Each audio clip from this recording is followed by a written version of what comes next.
इसका नाम है सॉलिड स्टेट। इसको हम लोग कहते हैं ठोस अवस्था। आज इस चैप्टर के बारे में हम लोग डिटेल में डिस्कस करेंगे, एक एक टॉपिक को पढ़ेंगे, लेकिन जितना भी टॉपिक हम लोग पढ़ेंगे वो पूरा का पूरा टॉपिक एनसीईआरटी पैटर्न से मैच करेगा, यानी बिना एनसीईआरटी के हम लोग नहीं पढ़ेंगे। यानी पहला नियम यह है कि एनसीईआरटी के बाहर नहीं जाना है। और इस चैप्टर से बहुत सारा टॉपिक सीखने के लिए मिलेगा। तो हम लोग स्टार्ट करते हैं ठोस अवस्था। तो ठोस अवस्था स्टार्ट करने से पहले आपको पता होना चाहिए कि ठोस क्या होता है। तो आप लोगों ने 11th क्लास में एक चैप्टर था जिसका नाम था some basic concept of chemistry, रसायन की मूलभूत अवधारणाएं। उसमें पढ़ा होगा कि ठोस क्या होते हैं इंट्रोडक्शन में। तो मैं आपको बता दूं, ऐसे पदार्थ जिनका आकार और आयतन दोनों क्या होता है, निश्चित होता है, उसे हम लोग ठोस कहते हैं। अब ठोस के प्रॉपर्टी क्या क्या होते हैं, इनका मेल्टिंग पॉइंट, बॉइलिंग पॉइंट, ये सब बहुत ज्यादा होता है। आयतन निश्चित होता है, यानी वॉल्यूम उनका क्या होता है, निश्चित होता है। मास फिक्स होता है। वो हमारे नॉन कंप्रेसिबल होते हैं, मतलब ठोस को दबाया नहीं जा सकता है। उनका जो फ्लूइडिटी होता है, यानी उनमें जो बहने का गुण पाया जाता है, वो ना के बराबर पाया जाता है, तो उसे हम लोग ठोस कहते हैं। तो हमारा टॉपिक है ठोस अवस्था, तो हम लोग ठोस अवस्था स्टार्ट करते हैं। तो पहले मैं इनका डेफिनेशन लिखता हूं, उसके बाद डिस्कस करेंगे। तो इसका डेफिनेशन लिखते हैं ठोस अवस्था का, the solid substance having definite shape and volume is known as solid substance.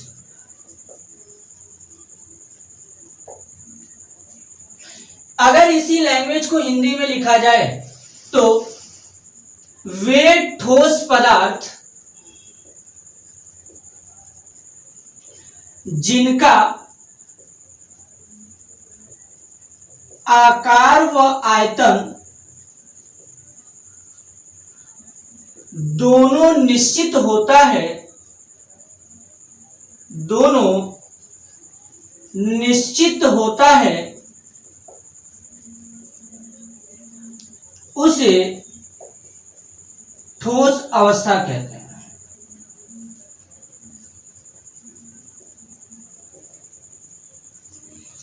यानी ये डेफिनेशन आपको समझ में आया होगा। एक एक डेफिनेशन लिखूंगा पूरा इजी लैंग्वेज में। यानी the solid substance having definite shape and volume, इस पे गौर करिएगा। ये दोनों हमारे मतलब एकदम फिक्स होने चाहिए, उसी को हम लोग क्या बोलेंगे, ठोस पदार्थ बोलेंगे। यानी वे ठोस पदार्थ जिनका आकार व आयतन दोनों निश्चित होता है, उसे ठोस अवस्था कहते हैं। ठीक है। अब इसका एग्जाम्पल क्या क्या हो सकता है, इसका उदाहरण क्या होगा, जैसे NaCl होगा, नमक। उसके बाद प्लास्टिक भी हमारा ठोस होता है, हम लोग डिटेल में पढ़ेंगे। यानी प्लास्टिक, रबड़ भी हमारे ठोस होते हैं, लेकिन इनको सेपरेट भी करेंगे। ठीक है। उसके बाद KCl चीनी हो जाएगा, शुगर। उसके बाद रबर। फिर उसके बाद हमारा क्या होगा, आयोडीन हो जाएगा। उसके बाद आयरन हो जाएगा। उसके बाद कॉपर हो जाएगा। तो ऐसे तमाम प्रकार के एग्जाम्पल हमारे हो सकते हैं। तो ये सारे के सारे जो पदार्थ हैं हमारे, इनको हम लोग ठोस पदार्थ बोलेंगे, और ये सारे के सारे ठोस अवस्था में ही पाए जाते हैं। NaCl, plastic, iodine, KCl, sugar, rubber, iron, copper, iodine. अब इसमें से कुछ ऐसे भी कंपाउंड होते हैं जो लिक्विड के द्वारा भी बनाए जाते हैं, जैसे यहाँ पे रबर लिखा गया है। यानी बनाने के बाद हमारा ये सॉलिड में चल गया। क्योंकि आपको पता होगा रबर का प्लांट पाया जाता है, उससे लेटेक्स निकालते हैं, केमिकल मेथड से उसको फाड़ा जाता है, उसके बाद रबर डेवलप करते हैं। तो ये जो पदार्थ होते हैं इनको हम लोग कहते हैं ठोस पदार्थ, और इस अवस्था को हम लोग बोलते हैं ठोस अवस्था। यानी वे ठोस पदार्थ जिनका आकार व आयतन दोनों निश्चित होता है उसे ठोस अवस्था कहते हैं। और ठोस अवस्था का मतलब ही होता है निश्चित होना। यहां पर हम लोग मास भी लिख सकते थे। तो ये हमारा इनके बारे में था।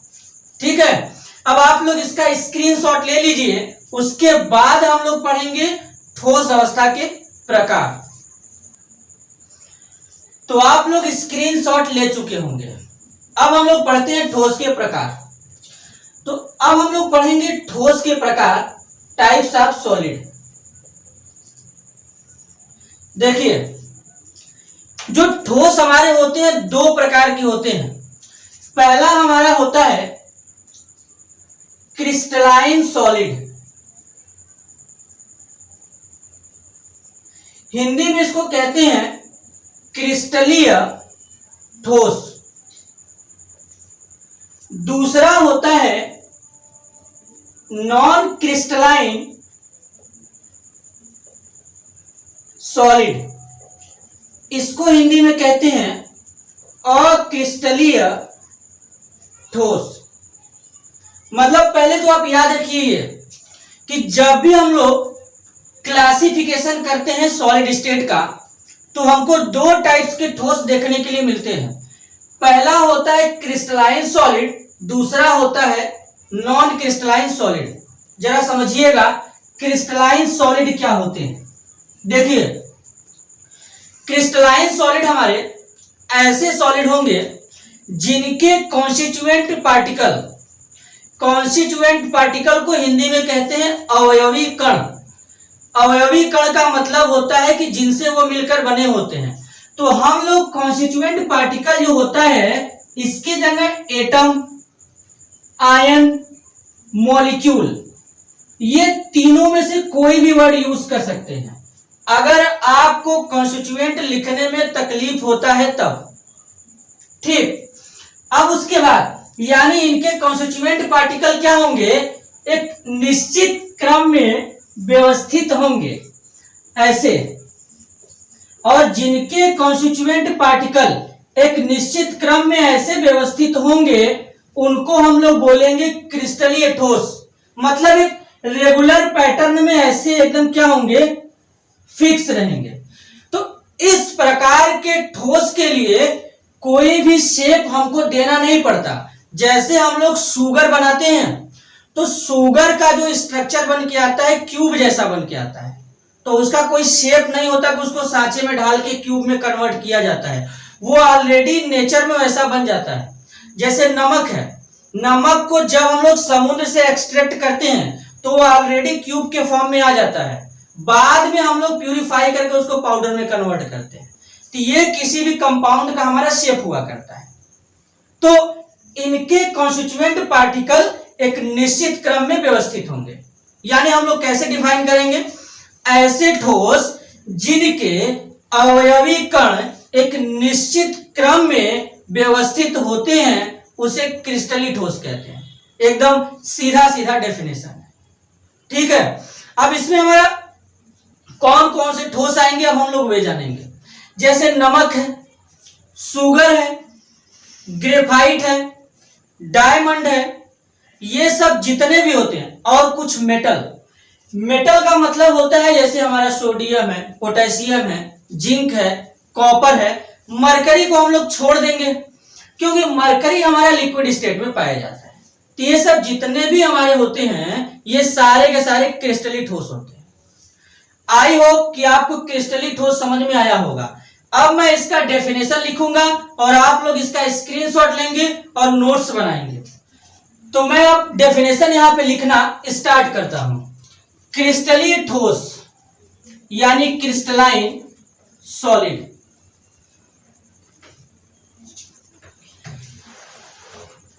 Those solid their constituent particle arrange in a regular pattern is called as crystalline solid. अब इसको हिंदी में भी लिखते हैं, वे ठोस जिनके अवयवी कण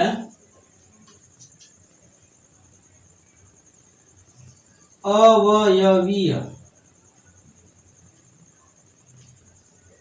कण एक निश्चित क्रम में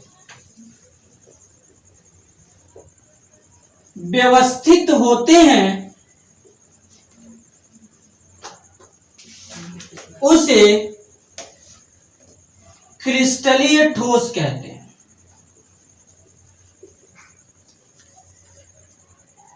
अब जरा समझिएगा, यानी those solid their constituent particle.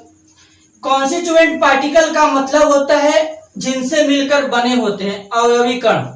वो हमारा परमाणु भी हो सकता है, आयन भी हो सकता है, अणु भी हो सकता है। वो क्या होंगे, एक रेगुलर पैटर्न में व्यवस्थित होते हैं, तो उसे हम लोग बोलेंगे क्रिस्टलीय ठोस यानी क्रिस्टलाइन सॉलिड। स्ट्रक्चर ये बना लेंगे हम लोग, एक नियमित क्रम में हमारे जो कण होंगे उपस्थित होंगे। ठीक है, अब इनका एग्जाम्पल जरा समझिएगा। इनका एग्जाम्पल हो सकता है ग्रेफाइट। ग्रेफाइट का नाम आप लोग सुने होंगे। डायमंड हो जाएगा SiC, जिसको हम लोग कहते हैं सिलिकॉन कार्बाइड। उसके बाद हो जाएगा नमक। नमक को हम लोग कहते हैं टेबल साल्ट, या इसको सॉलिड स्टेट में बोला करते हैं रॉक साल्ट। उसके बाद एग्जाम्पल हमारा हो जाएगा ZnS, जिसको हम लोग कहते हैं जिंक सल्फाइड। उसके बाद एग्जाम्पल होगा यहां पे चीनी C12H22O11। उसके बाद होगा आइस। ये सब जितने भी एग्जाम्पल यहां पे लिखे जा रहे हैं, ये सारे के सारे एग्जाम्पल हमारे क्रिस्टलाइन सॉलिड के। अगला एग्जाम्पल इसमें होगा CaCO3। ये भी हमारा क्रिस्टलाइन सॉलिड होता है, लेकिन इसका कौन सा फॉर्म हमारा क्रिस्टलाइन सॉलिड होता है, तो मार्बल। मार्बल हमारा जो होता है क्रिस्टलाइन सॉलिड होता है। एक इसका और साथी होता है, फॉर्मूला CaCO3 ही होता है, लेकिन उसको हम लोग चाक बोला करते हैं, जिससे बोर्ड पे लिखा करते हैं। वो हमारा नॉन क्रिस्टलाइन सॉलिड होता है। अगर यहां पे लिखा जाए क्वार्ट्ज, क्वार्ट्ज हमारा जो होता है, अगर क्वार्ट्ज लिखा जाएगा तो ये हमारा क्रिस्टलाइन सॉलिड आएगा। लेकिन अगर इसी क्वार्ट्ज के आगे अगर मैं ग्लास लिख दूं तो ये हमारा नॉन क्रिस्टलाइन हो जाएगा।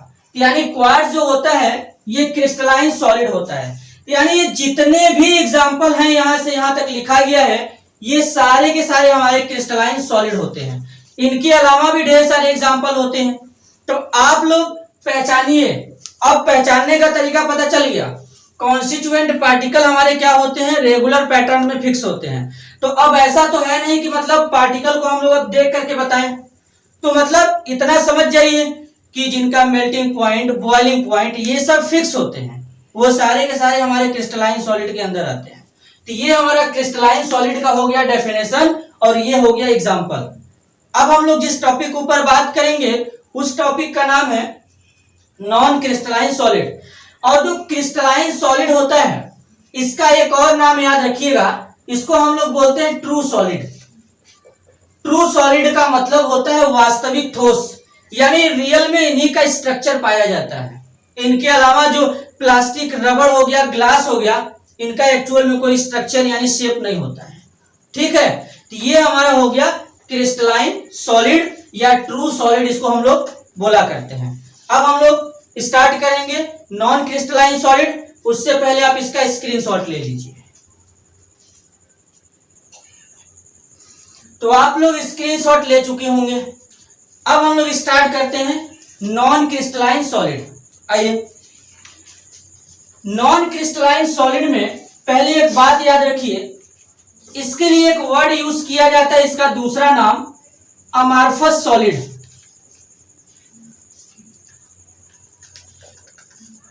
इस अमार्फस का मतलब समझिए, ये जो अमार्फस होता है ये हमारा ग्रीक वर्ड से मिलकर बना है। इसका मतलब होता है नो शेप, यानी नो शेप का मतलब इस प्रकार के सॉलिड का कोई शेप नहीं होता है, कोई आकार नहीं होता है, तो उसे हम लोग क्या बोल दिए, नॉन क्रिस्टलाइन सॉलिड। अब सोचिए कि इनका कोई जब निश्चित आकार नहीं होता तो हम कैसे मान लें कि इनका पार्टिकल एक निश्चित क्रम में यानी रेगुलर पैटर्न में अरेंज होंगे।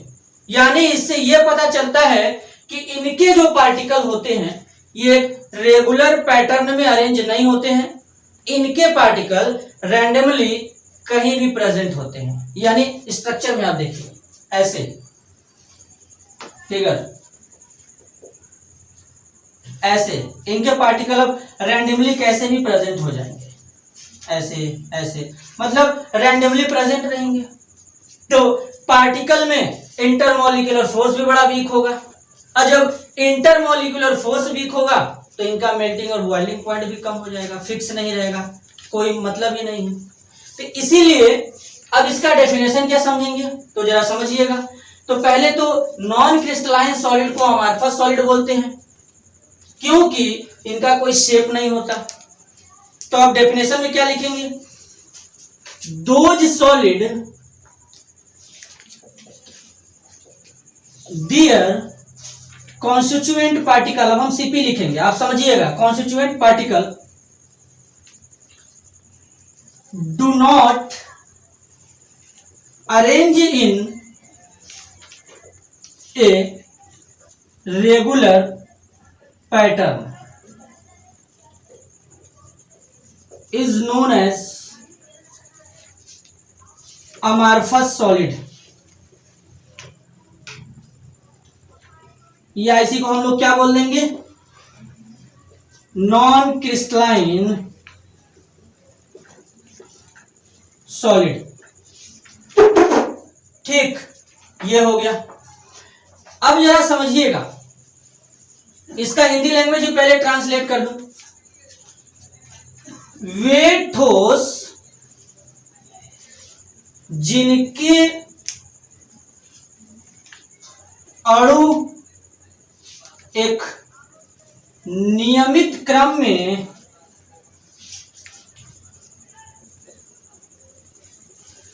व्यवस्थित नहीं होते हैं,